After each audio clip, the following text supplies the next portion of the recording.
What is going on, people of YouTube? Hitting back, making another brand new Crypto TV episode. I am currently filming this with my Sony a6400. Before we jump into today's episode, guys, I did really quickly want to show you guys a couple of things that I picked up for the channel. I know you guys don't like me going as in-depth with these things as well as doing technical analysis, so I will be doing a separate video on this, so don't worry. This will only take a couple of seconds, but let me show you guys really quick what it is that I picked up and purchased for the channel. So as you guys can see, a couple of things. I just picked up a GorillaPod, the 3K kit. It was about $45 to $60.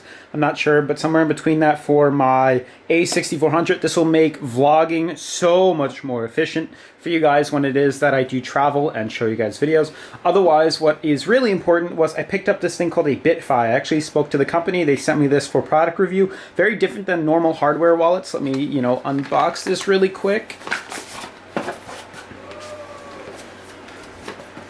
So here it is, what exactly they sent me. It's the BitFi DM82, and as you guys can see, it is the next generation hardware wallet. So I will be going in depth with this exactly in a later video, an in-depth unboxing, review, setup tutorial on how to use this. If this interests you, definitely make sure to stick around, subscribe for that so you don't miss out on this. But otherwise, let's jump into the TA. What's going on, YouTube? Hayden back making another brand new Crypto TV episode. In today's video, we're going to discuss Litecoin, Bitcoin, Ethereum, as well as Theta to BTC. We're also going to be looking at a couple of articles besides the coin market cap. We are going to be checking out SEC's endorsement of Ethereum, which will likely rise and then tank. And then we will also be checking out what is Theta. What is Theta in a nutshell? I will be discussing what that is. Hopefully you guys checked out my other video. If any of that sounds interesting to you guys, make sure to subscribe, turn on post notifications, leave a giant thumbs up. This way I know you guys like the content, and let's jump into today's episode.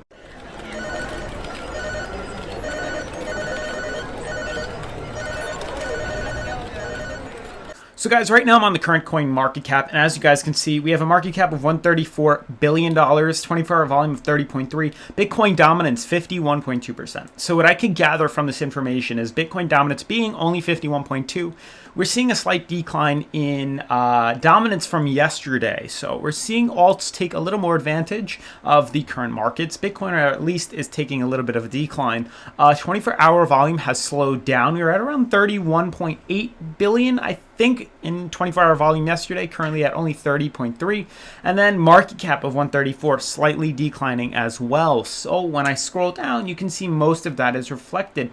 Very interesting. Out of the top 10 cryptos, we do have kind of a mix. We have about 6 out of the 10 in red and only 4 out of the 10 in green. One of those being XRP is actually doing quite well, up 1.8% at 31.6, so 31 cents and a half, I guess. Litecoin taking a little bit of a dip, 1.4, taking another stable, stagnant move. We see Bitcoin only down 0.18, staying relative around the $3,900 level. But for the most part, markets are starting to stable out, and I really want to, focus on that. You can see Bitcoin sideways movement, Ethereum semi decline. We see Litecoin sideways movement. I think next week I will be discussing replacing Theta with XRP for XRP TV, if that's okay with you guys. I think just a little bit of talk and conversation about it will not harm anyone. Obviously the episodes and the channels will stay predominantly about Litecoin, Bitcoin, Ethereum, but to throw in a little bit of XRP should not hurt anyone. I just wanted to check out Bitcoin really quick. We have a 9.5 billion volume, circulating supply 17.5, max supply 21. That's pretty big too. Look at how close we are to getting to our max supply, which means most is in circulation at the moment. We do have a lot of coins that have been lost, forgotten, deleted, things of that nature. You can see volume is fairly stagnant, guys. Fairly stagnant, to be honest. I would like to zoom in, though, but I don't want it to take very long to load, and I have a feeling that's what's going to happen. But otherwise, guys, if you are new to the channel or you have yet to sign up for the ABRA exchange, I highly, highly, highly recommend you do so, mainly because they are doing a promotion. And again, I know I've said it in the past, but I don't know how long they're going to be doing this for. So definitely take advantage of it. They're doing this promotion where as long as you just deposit $5 of USD from a bank account, they will be sending you free $25 of Bitcoin. Who doesn't like free Bitcoin? I know I do. I took advantage of this. I told all my college buddies to take advantage of it. And I've had now over 100 and plus people from you guys on YouTube take advantage of that. So it's definitely a huge promotion. I do not know how long it's going to be around for. So if you'd like to support the channel and literally just get some free Chipotle or some free Starbucks, download the app, put in your $5 from a bank account, and then you will be sent $25 of free Bitcoin. Sounds cool. Link is in the description. Second link. Check that out. Help support the channel. Otherwise, guys, moving on into the articles of discussion for today. So I do want to discuss what is happening with this SEC endorsement with Ethereum. So basically, as I scroll down, here it is. So there's a couple of interesting points to discuss. It's really quick, but we must acknowledge that crypto kind of as a whole is just different from everything else in existence pretty much. We are in the early stages of this mass worldwide adoption. We've seen Venezuela adopt it. California is talking about it in their taxes. And before these global products break to the mainstream, which we've seen a slight taste of that, that silver lining back in the end of 2017. Developers must strike a delicate balance of fronts usability while simultaneously protecting the users. So they want people to be able to use crypto, but stay protected as well. So the real task is therefore striking that balance. It has been a hindrance thus far, and in a network whose native currency expands on what money stands with clarification from the US SEC, a lot must be done to improve the user experience, for mainstream beginner adoption. So with the realization that control brings with this added baggage of being in charge of security and the hassling part of being a risk manager, many are hesitant to jump into the bandwagon. All the same, the network developers are working on these base despite the rudimentary UX speed, cost, interoperability and scalability. So there's a bunch of things that need to go into account before it jumps on the bandwagon for mainstream discussion. And then I do really quick want to discuss what Theta is, because we've been discussing it and not many people know. I actually didn't know until I researched it. What exactly is Theta? Because as you guys know, it's not just a coin. There's actually a company that uses Theta token to make their trades. So Theta is a user-powered decentralized video content streaming platform. What a mouthful. Basically, it revolutionizes the way video content is distributed across the internet by taking advantage of the distinctive decentralized nature of the blockchain. The platform is a subsidiary of Silver TV.tv, introduces an ICO, which is an initial coin offering, to foster the construction of the decentralized peer-to-peer, claiming to bring about an immense level of augmentation, improvement, and enhancement in the video content distribution, world. With that introduction of this revolutionary platform, the company mainly aims to solve issues like the last mile delivery, undesirable user experience, CDN bandwidth cost, and the VR and light field video delivery. I'm assuming virtual reality. So obviously, Theta is trying to be the next generation of the video delivery. So similar to what you're probably watching this on YouTube, trying to get involved with that. So we'll see exactly how that plays a part. And they're using the token as a way to raise money, and it obviously has some other benefits too. But otherwise, guys, let's jump into the TA portion of the episode. So right now I'm currently on Litecoin, and obviously if you guys have yet to subscribe to my Patreon, the link is the first link in the description. You guys can help support the channel like that, and it will also give you guys access to all these charts. And shout out to all you guys who are actually signed up on my Patreon. But as you guys can see, we do have a very interesting uptrend. I noticed there was some sort of ascending wedge, not a descending wedge or a falling wedge. We have some sort of scaling uptrend wedge that has taken place within this market right now. So what's very interesting is I want to kind of figure out what exactly is going on with that. You can see we do have this uptrend right here, as well as a resistance at the top. Not only, let me pull that up. There we go. The relative strength indicator, or the RSI, is trading at around 61 on Litecoin's daily for Coinbase to USD, Litecoin USD. So we're kind of nearing overbought, which is kind of something I stay away from because it's not cost effective for me to want to buy in. There's too much risk. I'm a conservative trader. So I truly need to see some sort of pullback, some sort of progressive pullback, at least down to potentially $46 before I feel comfortable buying back in. A start maybe the dollar cost average is testing this uptrend just for a small sliver, but if I really wanted to buy back, I'd have to see it pull to 46. It's definitely still up for grabs. It's still very possible to see that movement, but I do think we're going to continue to transition downwards. We did retest previously $52 support.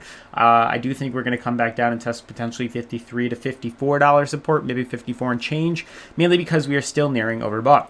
Litecoin on its 4-hour looks great. No complaints at all with that. But on its daily, which is a more stronger means of graphing and charting, it looks too overbought to me, and I would personally stay away from that. I do need it to consolidate down more, but we do seem to be having a trend, and we are going to continue up, so keep that in mind. Moving on to Bitcoin, guys. Bitcoin is coming so friggin' close to its breaking point. A major move is definitely coming in effect with Bitcoin very soon. I think it has another week left of sideways trading before we see it take off, either moon or dump. We're gonna find out, but get ready, guys, because I'm paying very close attention to Bitcoin's charting. Once we test here, if I see any sort of break up, I'm gonna buy in the second it breaks a downtrend and its high-low middle moving averages, and we're gonna catch that ride all the way up, that sucker, that puppy.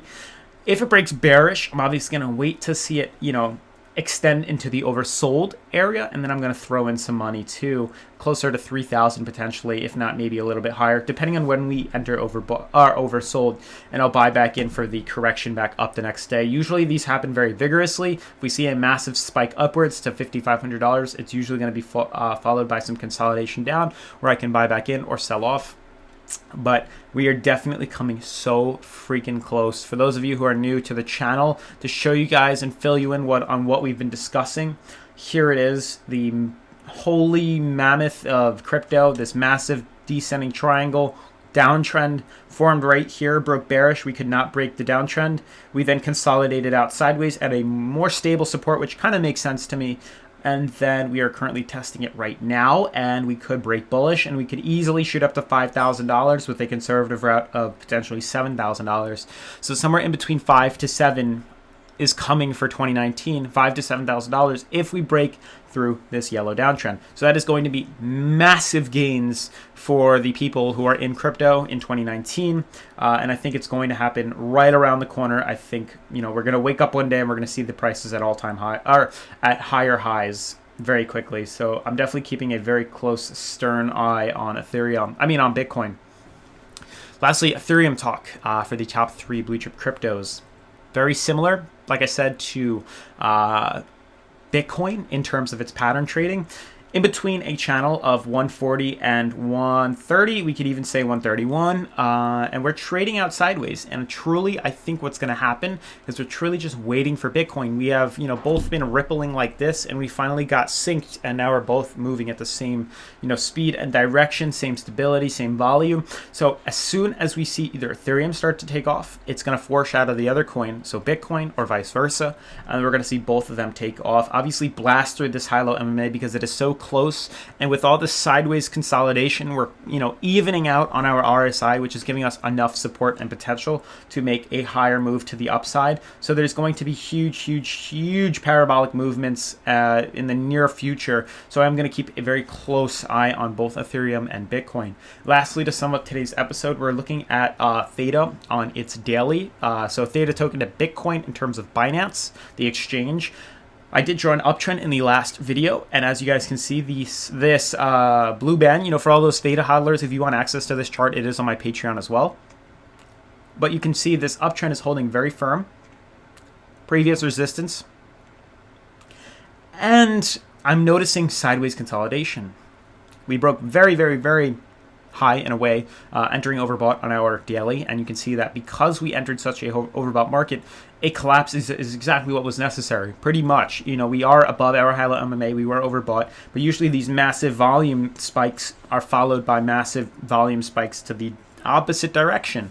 So it's makes sense to me. It was a fluke, an outlier. We're back in this, channel, this trading sideways channel, and we're going to continue out doing that, probably something like this for the next couple of days until we hit end of March, similar to Ethereum and Bitcoin, Now we're probably going to break up higher and retest right around this level where this previous resistance is, somewhere over here. And then all of that leads into a bigger ascending triangle. And then we'll either dump or we're going to shoot up from that ascending triangle. But that is later on, probably towards the end of April, mid-April. Otherwise, guys, that's going to sum up today's episode. If you're new to the channel, make sure to subscribe. Give away 10,000 subscribers for some free Bitcoin or Litecoin. Otherwise, I'll see you guys in tomorrow's episode. Peace.